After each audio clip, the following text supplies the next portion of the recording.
somewhere? Yes. No. No. Yes. No. Yes. No, we are not. Yes. No. Yes. Shut up! Yes.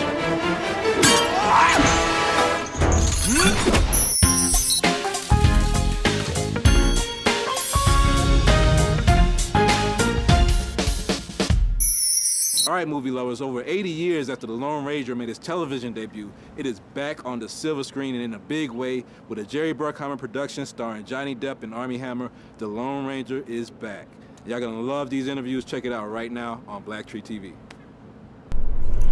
You know what I like about interviewing you is like I'm always meeting you in strange places. Last time it was Paris, now we're out here in New Mexico. It's always an adventure.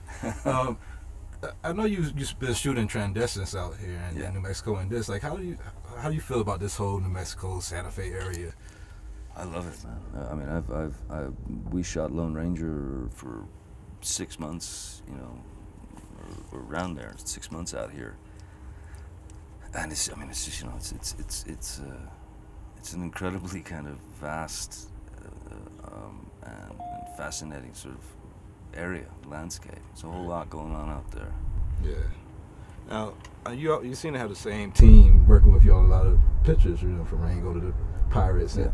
How much more comfortable do you feel like working with them as opposed to like doing a movie and you having a whole new set of people, you know, to work with? Well, it's interesting, you know, because you always form relationships on films, you know, with the crew, because you're in the trenches together, you know, so you always form these kind of tight bonds that happen very quickly and very intensely, and then everybody's off to another film. So you kind of get used to that, you know, part of the gig. But when you've worked with, say, you know, like the crew that I've worked with for practically the past 13 years, almost exclusively, you know, it's from Pirates 1 all the way through, it's safety, it's family, it's home, it's you know, brothers and sisters, and you know, who work together so well. It's like a well-oiled machine. Now, in the U.S. and in Canada, we have like a spotted strange relationship with the Native American population, you know, and we play cowboys and Indians as kids and everything else. When doing this movie, how did y'all take all that into account and like portraying these characters and trying to be sensitive to those cultures?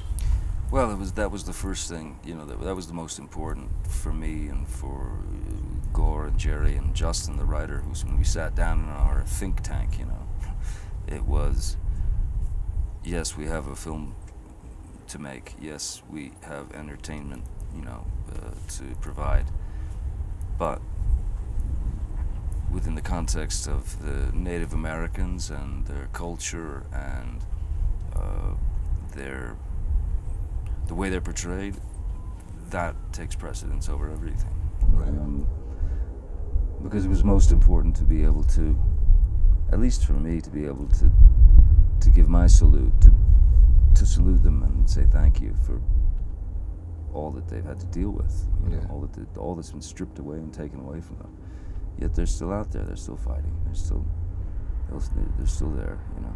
Well, I know you just turned 50 recently and spoke a little bit about retirement, but I hope you're like Jay-Z or those boxers that always blows off retirement and come back, because I know you got a lot more great pictures in you, man, and thank you for taking the time always. Pleasure's mine, man. Thank you so much.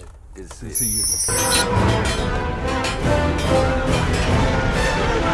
you.